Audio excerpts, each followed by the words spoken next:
Nous recevons pour vous Dr Boukari Nebié, président de l'Observatoire de production et d'analyse du discours. Bonsoir docteur. Bonsoir. Merci d'avoir accepté notre invitation. Merci de l'invitation. Alors tout de suite, en tant qu'analyste du discours, comment on peut qualifier ce discours? Oui, merci de l'invitation. C'est un discours-programme. Discours-programme en ce sens qu'à l'image du DOP, donc le discours d'orientation politique sous Thomas Sankara, qui annonce la vision du monde du président du Faso pour les 5 ans à venir, les 5 ans bien sûr que les forces vives de la nation lui ont accordé lors des assises nationales. C'est aussi un discours efficace. L'efficacité discursive signifie que lorsque vous prononcez un discours, le discours est considéré comme un produit que l'on vend à des consommateurs. Les consommateurs ici étant le peuple, donc la population. Donc, vous devez tenir compte de la façon dont le produit sera présenté au consommateur. Si le produit est bien présenté au consommateur, ce produit sera prisé. Si le produit n'est pas bien présenté, même s'il était bon, il peut être méprisé par le consommateur. Et pour que le produit soit prisé par le consommateur, il faut qu'il soit efficace. Autrement, il faut une intelligence discursive, c'est-à-dire tenir compte de ce que le consommateur, ce dont le consommateur a besoin. Et donc, de ce point de vue-là, on va se demander, est-ce que le discours qui est livré a atteint la cible? Autrement, est-ce que le discours a fait mouche? Et quand vous écoutez le discours du capitaine président, c'est un discours efficace en ce sens qu'il a su dire au monde qui était non seulement au Palais des Sports, mais aussi à une grande majorité de la population burkinabé ce qu'il voulait entendre. Donc, discours-programme, discours efficace. Finalement, qu'est-ce qui différencie ce discours des autres? Il en a l'habitude, le discours du chef de l'État. Dans le fond, pas grand-chose. Dans le fond, pas grand-chose. Parce que j'ai eu la chance d'avoir été au Palais des Sports. Donc, un discours, d'abord la première partie, son intervention, qui a duré plus d'une 40 minutes, sans papier écrit. Les journalistes, comme vous diraient, que sans conducteur. Et un discours au cours duquel également, il n'est pas allé du dos de la cuillère pour dire ce qu'il pense réellement. Donc, quand on prend ces éléments-là, comparativement à ce qu'il avait déjà fait dans d'autres circonstances, on voit que c'est exactement la même chose. Mais ici, l'autre innovation, c'est qu'il a commencé par une sorte de pédagogie pour dire d'abord aux gens, ce qu'il a appelé la première phase de son intervention, comment il faut comprendre la dynamique dans laquelle nous vivons aujourd'hui. Et là, il s'était revêtu un peu d'une toge du pédagogue ou de l'enseignant. Mais il faut aussi noter qu'il y a des aspects sur lesquels le président a quand même atténué un peu ses propos. Quand je prends le cas des intellectuels, cette fois-ci, pour ceux qui ont bien suivi le discours, c'est certains intellectuels. Ce n'est plus tous les intellectuels. Donc, on n'a pas mis tout le monde dans le même lot, parce que là également, il faut avouer certainement qu'il a entendu les messages, les retours sur le fait que les intellectuels seraient jetés, on jetterait l'opprobre sur l'ensemble des intellectuels, alors que ce n'est pas tout le monde. Et il faut le dire aussi, il a autour de lui des intellectuels. Donc, ce n'est pas tous les intellectuels quand même qui sont contre la dynamique en cours. Donc, il a évolué un peu en disant certains intellectuels. C'est pareil pour les magistrats. On va y revenir. Vous avez parlé de pédagogie. Il a aussi été question d'accusation. On a clairement accusé le Bénin et la Côte d'Ivoire. Pour beaucoup, le capitaine Ibrahim Traoré est dans la provocation. Est-ce que c'est votre avis? Est-ce que c'est véritablement de la provocation? Vous savez, le président du Faso, pour sa stature, il est au fait d'un certain nombre d'informations que le citoyen lambda comme moi, peut-être pas comme vous parce que vous êtes journaliste, tout le monde n'a pas forcément. Or, il a besoin que son peuple le comprenne et que son peuple l'accompagne pour la réussite non seulement de ces 5 ans, mais peut-être après. Donc, si vous cachez la vérité aux populations et vous voulez que cette même population vous accompagne, à un certain moment, vous ne comprendrez pas. Regardez aujourd'hui, il n'est pas rare d'entendre des gens dire « mais on contribue beaucoup, on a acquis assez de matériel militaire, mais les terroristes continuent à avoir des actions quand même d'éclat dans notre pays. » Qu'est-ce qui peut expliquer cela? Donc, si le président a les informations et il ne les livre pas à la population qui contribue, qui doit d'ailleurs être le fer de lance de cette lutte-là, quelque part, c'est ce fait du harakiri. Et il le dit, peut-être ce qui serait pas intéressant, c'est s'il advenait que le président le dise sans savoir ce qu'il fait. Mais il l'a dit lui-même, le politiquement correct, le diplomatiquement correct, c'est ce qui est hypocritement dit. Donc lui, il ne veut pas aller du dos de la cuillère pour présenter les choses telles qu'elles sont. Et il le dit avec des preuves. Ce qui m'intéressera moi, en tant que spécialiste, en tant qu'analyste, c'est que ces preuves un jour soient mises sur la table pour que ce soit tout le monde puisse effectivement savoir que ce ne sont pas des accusations mensongères. Que répondez-vous alors à ceux qui estiment qu'un président ne devrait pas dire ça? Vous savez, et là également, il a dit dans la salle, il entend qu'un président ne devrait pas parler comme ça. Et d'après lui, comme s'il y avait une école où on partait apprendre à devenir président, où on apprendrait aux gens comment un président parle. Il est dans la salle. Bref, ça c'est ce qu'il a dit. Mais de mon point de vue, je pense qu'à un certain moment, il n'est pas mauvais de présenter les choses telles qu'elles sont. Et avec les nuances qu'il a apportées, il n'a rien contre le peuple ivoirien, il n'a rien contre le peuple béninois, mais les autorités burkinabées ont certainement des frictions avec les autorités ivoiriennes, avec les autorités béninoises. Et ça, ce n'est pas le président qui le dit. Même si le président nie cette réalité, l'observateur averti du Burkina Faso le sait. Et entre la Côte d'Ivoire et le Burkina, ça n'a pas commencé aujourd'hui. Rappelez-vous bien, depuis le départ de Blaise Compaoré du pouvoir, au Burkina Faso bien sûr, entre la Côte d'Ivoire et le Burkina, ça n'a jamais été le parfait amour. Quelques moments de réchauffement, mais on est aussi retombé encore dans une certaine froideur diplomatique. Rien de nouveau donc selon vous. En plus donc de la diplomatie et des relations internationales, ces 5 prochaines années de gouvernance du chef de l'État seront consacrées à la sécurité, au domaine agro-silvo-pastoral, mais pas que. La santé, la justice, l'éducation et la formation professionnelle vont occuper une place de choix dans les politiques publiques. Les détails avec Abdou Aziz Sari. L'exercice aura duré près de 2 heures. Devant les forces vives, le capitaine Traoré dresse son programme de gouvernance pour les 5 prochaines années. Aucun secteur de développement ne sera oublié, rassure le président du Faso. Mais au-delà de la sécurité, la priorité sera donnée au monde agricole. Le chef de l'État compte y consacrer une part importante du budget national dans la dynamique de l'atteinte de l'autosuffisance alimentaire. Parce que l'autosuffisance alimentaire est un droit. C'est dans ce même sens que nous avons créé dernièrement l'ONBA, l'Office national d'aménagement des barrages hydro-agricoles.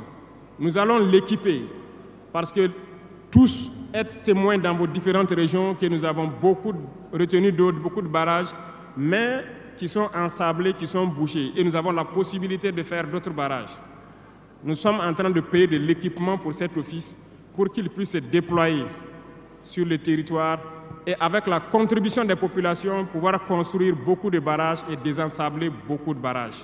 Dans le secteur sanitaire, il s'agira de rehausser les plateaux techniques des différents centres hospitaliers universitaires du pays afin de permettre aux citoyens d'avoir accès aux soins de santé de qualité et à moindre coût. Voilà pourquoi nous avons lancé l'initiative présidentielle pour la santé au Conseil des ministres passé. Il s'agira de créer ce que nous avons appelé des centres de santé communaux. Et dans ces centres de santé, nous avons intégré un minimum de services qui doivent être servis aux populations. Il s'agira de l'imagerie, c'est-à-dire tout ce qui est échographie et radiographie, des banques de sang et aussi des laboratoires, pour que les populations des différentes provinces et communes, certaines communes, n'aient pas à se déplacer ou avoir besoin d'ambulance pour une transfusion sanguine, amener des malades vers certains centres. Dans le domaine de la justice, il est aussi envisagé de grandes réformes afin que l'institution puisse jouer pleinement son rôle. Lorsqu'un citoyen lambda, qui ignore la loi d'ailleurs, même si on dit nul n'est censé ignorer la loi, un citoyen lambda a un problème en justice, on peut l'attraper, le mettre en prison sans jugement pendant longtemps d'abord. Mais lorsque un autre citoyen a un problème en justice, pour peu qu'il puisse mobiliser 1, 2, 3 avocats, son dossier est rapidement pris en compte, jugé rapidement, pendant que le pauvre, lui, il croupit d'abord en prison. On ne peut pas accepter ça. Nous allons lancer une campagne bientôt pour juger ces gens-là qui sont en prison pendant des mois sans être jugés. Parce que nous ne pouvons pas payer des gens et vouloir encore qu'on paye lorsqu'il y a un jugement. Ces pratiques vont cesser, ça fait partie du fonctionnement. Et s'il y a un secteur qui a souffert des affres du terrorisme ces dernières années, c'est bien celui de l'éducation. Des centaines de milliers d'écoles fermées, affectant près d'1 million d'enfants burkinabés. Durant ce quinquennat, les choses devraient aussi bouger. Les idées sont déjà mûries. Nous avons lancé l'initiative aussi pour l'éducation de qualité. Ça va intégrer tous les volets, de la maternelle jusqu'à l'université. Les premiers bâtiments devront donc pousser aussi avant la fin de l'année. Nous avons opté pour des constructions en hauteur, pour rassembler le maximum d'élèves sur des superficies données, pour permettre un contrôle approfondi et judicieux de l'enseignement, parce que l'enseignement, c'est aussi de l'éducation. Et au finish, nous devrons avoir des complexes dans la plupart de nos communes, qui vont de la maternelle jusqu'au secondaire, et les centres universitaires doivent voir leur capacité augmenter aussi. Pour la réussite de sa gouvernance, le président du Faso appelle tous les fils et filles du pays à une union sacrée autour des valeurs de la République. Retour sur ce plateau, Dr Nebié, beaucoup d'annonces, vous l'avez entendu, sur le plan de la justice. La justice, en tout cas, semble être l'autre cible. Finalement, tout le monde en prend pour son grade. Est-ce que le président n'ouvre pas trop de fronts? C'est vrai, la justice a été un peu égratignée, mais est-ce que véritablement ce sont des fronts qu'on ouvre? C'est la question que moi je me pose. Quand un président assume clairement qu'il va violer la loi? Ah non, c'est pas ce que moi j'ai entendu. Il a dit que si c'est contre l'assentiment du peuple, oui, il va le violer. Quelque part, moi j'ai plutôt entendu qu'on les accuserait de ne pas respecter certaines décisions de justice et qu'il y aurait des raisons pour lesquelles ces décisions de justice-là ne sont pas respectées. Dans la forme, on pourrait dire violation, mais il a aussi dit... Ce sont ses propres mots. Ce sont ses propres mots, oui, ce sont ses propres mots. Il a parlé de violation. Absolument. Il a assumé totalement. D'accord. Mais je dis, ce ne sont pas des fronts qu'on ouvre, parce que ces fronts-là existent déjà. Personne ne peut nier qu'entre l'exécutif et le judiciaire, il y a un front. Personne ne nierait qu'entre le gouvernement et les partenaires sociaux, pour ne pas dire les syndicats, il y a un front. Personne ne nierait qu'entre l'exécutif, donc le gouvernement, et une partie de la presse nationale, il y a un front. Donc ces fronts existent déjà. Maintenant, est-ce que c'est bien que le président mette le doigt sur la plaie ou bien fallait-il qu'il caresse la plaie en surface? C'est la question que moi je me pose. Et je veux dire ici, je n'ai pas vu une sorte d'accusation de dire nous allons vous punir. Quand on prend par exemple le cas concret du domaine judiciaire, qu'est-ce qu'il dit?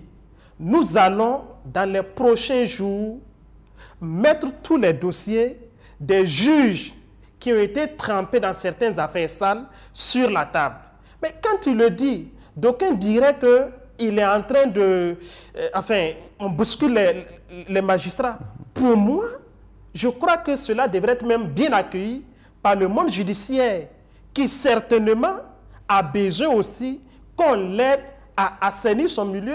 Les magistrats ne vont pas se plaindre parce qu'on dit, parmi vous, il y aurait des brebis galeuses, et que ces brebis galeuses-là, il faut qu'on travaille à les sortir de votre domaine pour qu'on ne puisse plus, au nom d'une personne, au nom de deux personnes, jeter l'opprobre sur tout un corps. Sur le plan sécuritaire, la reconquête du territoire se poursuivra. Le programme d'équipement de l'armée également, faire du Burkina Faso la plus grande puissance militaire de la sous-région. C'est l'ambition. Le message, il est adressé aux terroristes ou aux pays voisins? Prioritairement, de mon point de vue, pas aux terroristes, pas aux pays voisins, prioritairement au peuple burkinabé. Parce qu'ici, nous vivons une période assez difficile, le terrorisme. Les populations burkinabées cotisent déjà, contribuent énormément pour qu'on puisse venir à bout du terrorisme. Mais si nous n'avons pas une intelligence situationnelle, nous aurons contribué, nous aurons cotisé, nous aurons fait assez d'efforts pour vaincre le terrorisme. Et après, ça pourrait nous revenir encore. Donc ici, quand il le dit, c'est prioritairement à l'endroit du citoyen burkinabé qui a besoin d'être rassuré que non seulement nous allons vaincre le terrorisme, mais à l'avenir, que ce soit un État normalement constitué ou des groupes terroristes qui voudraient s'attaquer au Burkina Faso vont hésiter, vont réfléchir par deux fois avant de s'en prendre à nous. Donc, prioritairement au peuple burkinabé à qui il envoie cette assurance-là. Parce qu'on le dit, et l'adage est bien connu, qui veut la paix, prépare aussi la guerre. Maintenant, ce discours-là, quand il envoie au peuple burkinabé, certainement, les terroristes également l'entendent. D'autres pays autour de nous ou très loin de nous qui voudraient également déstabiliser le Burkina l'entendent, sinon prioritairement c'est au peuple burkinabé. Donc on ne va pas, parce qu'on s'est équipé en armement, aller attaquer notre pays.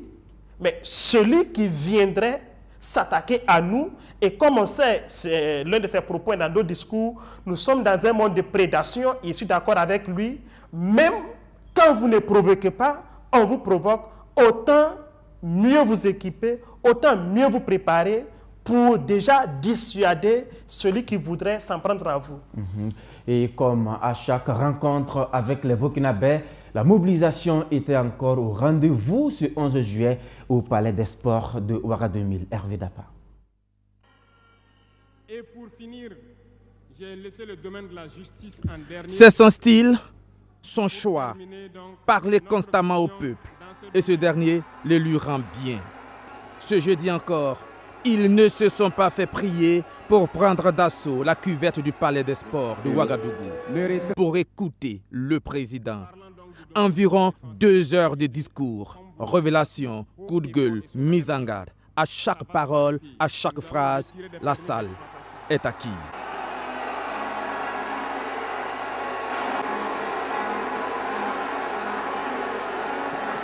Permettez-moi de vous dire quelque chose. Après l'exercice, ce sont des participants plutôt conquis et acquis qui disent leur satisfaction. À l'issue de cette rencontre, nous sortons satisfaits du franc-parler du chef de l'État, d'autant plus qu'il a abordé toutes les questions de la géopolitique. La partie qui m'a plus marqué, parce que c'est au niveau du commerce. Il disait qu'à ce niveau, il va essayer de faire des marchés à niveau et puis centraliser les gens afin que tout le monde puisse s'épanouir. C'est promettant sur le plan économique, sécuritaire et humanitaire. Il a promis de faire des réglages pour améliorer la situation du pays. Au terme de son discours, le chef de l'État s'est aussi prêté aux questions et aux doléances de ses invités. Docteur Nebié, avec le chef de l'État, le défi de la mobilisation n'est plus un problème. quand l'homme draine du beau monde. Absolument. J'étais le dimanche dernier dans une autre émission où quelqu'un disait que ce qui s'était passé à Niamey, c'était au Burkina Faso. On n'aurait pas pu mobiliser autant parce que les Burkinabés sont divisés. Et je lui avais dit que ce n'était pas évident. Et je ne savais même pas qu'il y avait cette rencontre aujourd'hui. Et la preuve aujourd'hui, c'est que la cuvette, vous l'avez dit, d'entrée de jeu du Palais des Sports était archi-comble. Donc, et comme on le dit, c'est bien parce que le président, il a aussi besoin de savoir qu'il a cette population. Il est soutenu. Voilà, il est soutenu pour pouvoir enclencher les grands chantiers. Merci. Dernière question. Le chef de l'État a également annoncé un remaniement ministériel. Pour vous, est-ce qu'il annonce en même temps un changement de cap? Évidemment, il pouvait laisser, par exemple, qu'il ait le remaniement ministériel et qu'on constate qu'il y a effectivement, on a remanié. Mais là, il le dit au Palais des Sports. Donc, c'est la vision déjà qu'il voudrait. Non pas pour les 5 ans à venir, parce que 5 ans dans la vie d'une nation, ce n'est rien. Mais la vision prospective du Burkina dans 10 ans, dans 15 ans, dans 20 ans. Et pour reprendre ces termes, pour que le Burkina soit cet Eldorado où des gens viendraient vivre à l'aise. Et donc, quand il annonce, c'est effectivement une façon de dire il y aura un changement de cap. Mais il ne fait pas que l'annoncer seulement. En plus de l'annonce, il s'attarde à une certaine explication pour montrer pourquoi il faut scinder le ministère de la jeunesse et des sports pour avoir un ministère plein chargé de la formation professionnelle. Quand il le fait, il est en train en même temps d'anticiper certainement sur le statut du gouvernement. Sur le statut. Et justement, il peut ressembler à quoi ce gouvernement? À quoi, comment? Le statut du gouvernement, oui, en termes de portefeuille ministériel, en termes de changement d'hommes, les départs, les arrivées, ça peut ressembler à quoi, le contenu? Quand on écoute ce qu'il a dit, certainement, il n'y aura pas beaucoup de ministres qui vont s'ajouter. Hein. On avait 25 portefeuilles ministériels. Si on s'en tient bien à son explication, ça ne dépasserait pas 26 ou 27. Maintenant, certainement, si ça va, il y aura une augmentation, il y aura de nouvelles têtes qui vont venir. Certainement que ceux aussi qui sont là déjà, peut-être que s'il y a certains qui n'ont pas, en termes de contrat de performance, ne répondent pas trop, ce n'est pas exclu qu'il y ait des sorties et d'autres personnes qui entrent et puis enclencher toujours la même dynamique parce que l'État étant une continuité. Merci beaucoup à Dr Boukari Nebié, président de l'Observatoire de production et d'analyse du discours. Merci, docteur.